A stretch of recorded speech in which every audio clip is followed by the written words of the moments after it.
Hello दोस्तों। Bank से loan लिया, लोन डिफॉल्ट किया, बैंक कुर्की कर देते हैं। बैंक आपकी जमीन, दुकान, मकान जो भी आपने गिरवी रखा है उसको कब्जा लेते हैं और अपना लोन वसूल कर लेते हैं। लेकिन ये दोस्तों एक आम इंसान की कहानी है। बात करें अगर हम कुछ नामों की, विजय माल्या, नीरव मोदी, मेहुल चौकसी और बहुत बड़े बड़े डिफॉल्टर्स जो हजारों करोड़ में लोन डिफॉल्ट करते हैं और वो जो है बैंकों से बच जाते हैं। दोस्तों अभी नया रीसेंट केस आया है रिलायंस का। इस रिलायंस की भी बात करें तो दोस्तों इसके बैकग्राउंड के बारे में आगे काफी बताएंगे, लेकिन अभी हम आपको सिर्फ ये बता रहे हैं कि रिलायंस जो कम्युनिकेशन है उसका 31,580 करोड़ का लोन एसबीआई ने फ्रॉड डिक्लेयर कर दिया और एसबीआई ने चिट्ठी आरबीआई को लिख दी है। इस फ्रॉड की क्या कहानी है और फ्रॉड डिक्लेयर करने के बाद क्या होने वाला है, आइए विस्तार से जानते हैं। इस वीडियो में डिटेल्स हम बात करेंगे। सबसे पहले बात करेंगे हम अनिल अंबानी कौन है, इनकी बायोग्राफी क्या है, रिलायंस इंडस्ट्री की हिस्ट्री क्या है और रिलायंस का डीमर्जर यानी कि जो बहुत सारी इसकी यूनिटें थी वो टूटी और टूटने के बाद कुछ एक भाई पे गई, कुछ दूसरे भाई पे गई, यानी कि फैमिली डिस्ट्रीब्यूशन क्या हुआ। और डीमर्जर के बाद जो अनिल अंबानी है उनका रिलायंस इंडस्ट्री में जो जो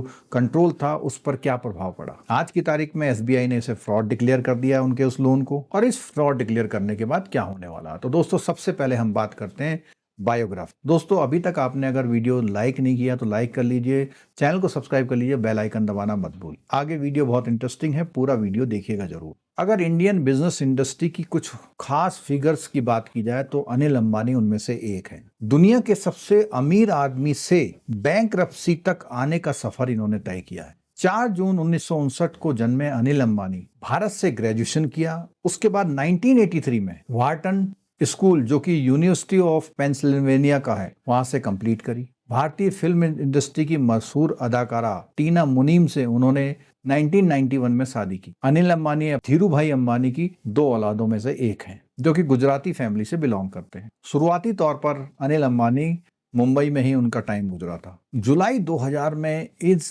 पूरे रिलायंस ग्रुप का डीमर्जर हुआ था, यानी जितनी कंपनियां थी कुछ कंपनी बड़े भाई के हाथ में आई, कुछ कंपनियां छोटे भाई के हाथ में आई। 2004 में इनको राज्यसभा का सदस्य भी नामित किया गया था समाजवादी पार्टी द्वारा। 2005 में इन्होंने इंटरटेनमेंट के फील्ड में कदम रखा और एडलैब्स फिल्म का अधिग्रहण करके उसका नाम रिलायंस मीडिया वर्क्स रखा। 2006 में टाइम्स ऑफ इंडिया ने इन्हें बिजनेसमैन ऑफ द ईयर का अवार्ड दिया। 2006 में ही इंडिया टुडे मैगजीन ने इनको best role model among business leaders का अवार्ड दिया।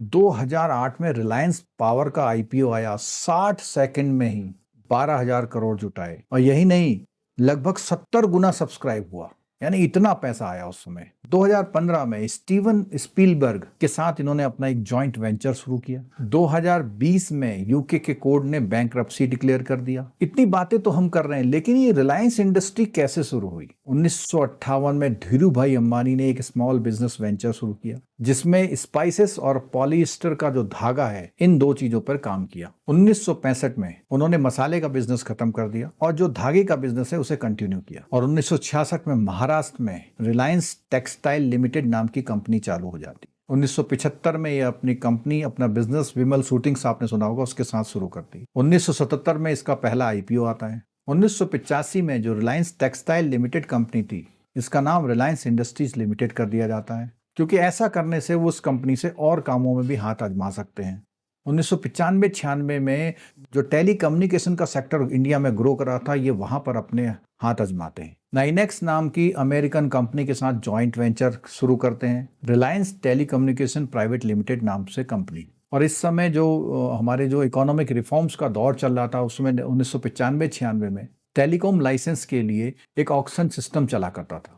इन कारोबार के साथ बहुत सारे कारोबार करने लगी कंपनी, बहुत सारे एरिया में काम करने लगी। पूरी रिलायंस इंडस्ट्री लिमिटेड में अंबानी परिवार का 45% का स्टेक था। 1986 में धीरूभाई अंबानी को अटैक पड़ता है और ये अपने कंपनी की बागडोर अपने पुत्रों को दे देते हैं।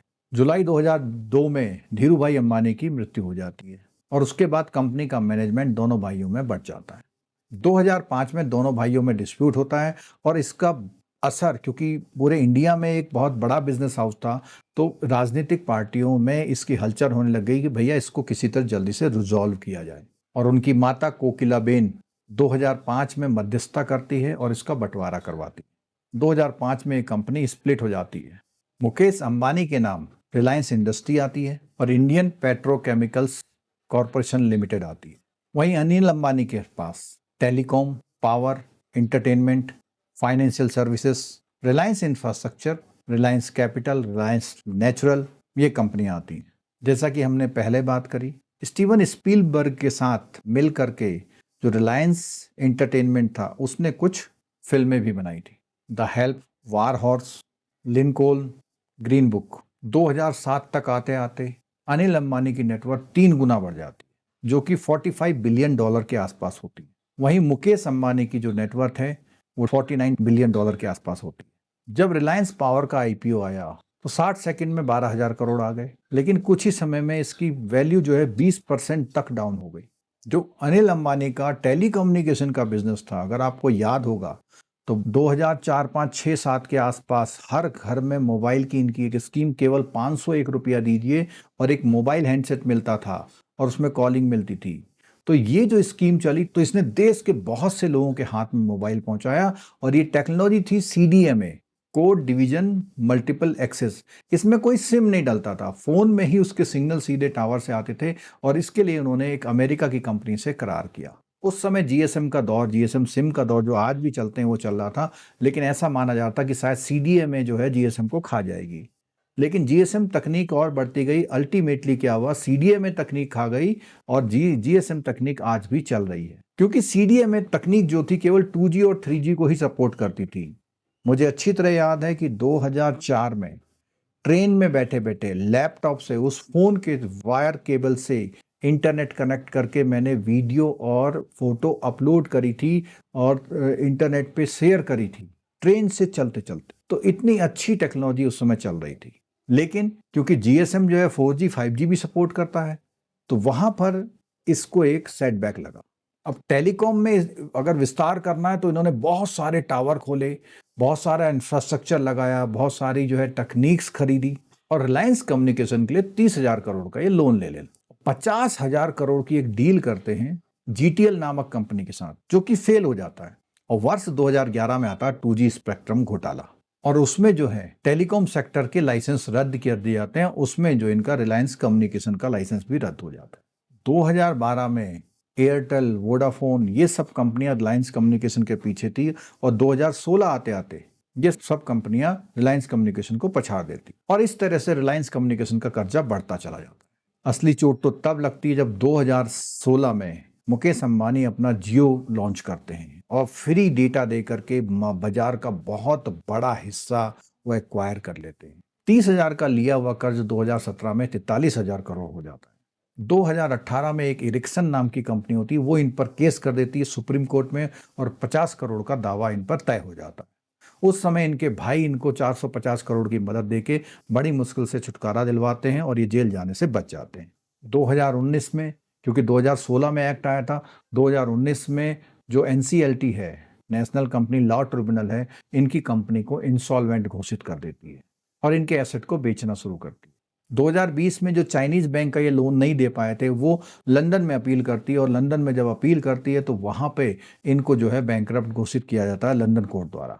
और ये दौर चलते चलते अभी रिसेंटली जो है एसबीआई ने इनके लोन को फ्रॉड घोषित कर दिया। रिपोर्ट ये कहती है कि इन्होंने अपने पैसे का सही इस्तेमाल नहीं किया, यानी जिसके लिए लोन लिया उस काम में नहीं लगाया, यानी डाइवर्जन ऑफ फंड किया, तो इसलिए उसको फ्रॉड घोषित किया। जैसे ही बैंक किसी लोन को फ्रॉड घोषित करता है तो 21 दिनों के अंदर उन्हें इसको रिपोर्ट करना होता है, साथ में सीबीआई और पुलिस को भी इसकी रिपोर्ट करनी पड़ती। इससे इन पे क्या फर्क पड़ेगा? इन पे केस तो चलेगा, साथ में इनको नए लोन लेने से डिबार भी किया जा सकता है। इन्होंने जो एसबीआई से लोन लिया था उस पैसे का 44% पैसा तो अपने कोई और लोन चुकाने में यूज कर लिया उन्होंने, जबकि उन्हें अपनी इंडस्ट्री लगानी थी। और 12,692 करोड़ इन्होंने अपने कोई और कर्ज निपटा दिए, 6,265 के कई और लोन चुका दिए, 5,501 करोड़ रुपए ऐसी पार्टियों को कर दिया जो कि लोन के एग्रीमेंट में कहीं नहीं थी। जो देना बैंक ने लोन किया था उसको भी इस तरह यूज नहीं किया। रिलायंस कम्युनिकेशन द्वारा फंड को डायरेक्ट ट्रांसफर ना करके आरसीआईएल के थ्रू ट्रांसफर किया गया और इसकी जानकारी बैंक को नहीं दी गई। इसमें रिलायंस कम्युनिकेशन का यह कहना है कि जब 2019 में उन्हें बैंकरप्ट घोषित कर दिया गया है तो अब ये फ्रॉड रिपोर्ट करने का कोई मामला नहीं बनता।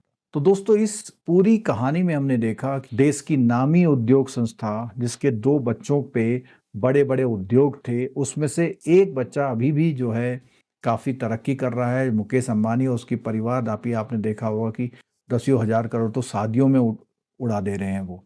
तो उनकी कंपनियाँ बहुत अच्छी चल रही हैं, जियो का नाम तो आप समझते ही हैं। और वहीं पे दूसरा भाई जो नंबर 1 था, वो आ गया है बिल्कुल फर्स्ट पे। हालाँकि अभी ये पॉज़िटिव न्यूज़ ये है कि उनके बच्चों ने जब अपनी एजुकेशन के बाद उनके जो डेब्ट्स हैं, जो कर्ज़े हैं, वो धीरे-धीरे निपटाने शुरू कर दिए हैं। लेकिन ये बहुत बड़ा अमाउंट जो है उन्होंने एम्बेज़लमेंट किया और इसका अब फ्रॉड से क्या होता है, क्या गवर्नमेंट एक्शन लेती है। यहाँ पर ये भी कहना है जो बड़े-बड़े उद्योगपति हैं, इनके लिए तो बहुत सारे सिस्टम बने हुए हैं, लेकिन जो छोटे उद्यमी हैं, जिनसे रोज़गार अपना चला रहे हैं, अपने परिवार चला रहे हैं, उनके लिए कोई संरक्षण की स्कीम ऐसी विशेष दिखाई नहीं देती। दोस्तों, ये वीडियो अच्छा लगा हो तो लाइक ज़रूर करिएगा और चैनल सब्सक्राइब करिएगा। ऐसे ही हम और किसी कहानी के साथ मिलेंगे बहुत जल्दी। वीडियो देखने के लिए बहुत-बहुत धन्यवाद। Thank you so much.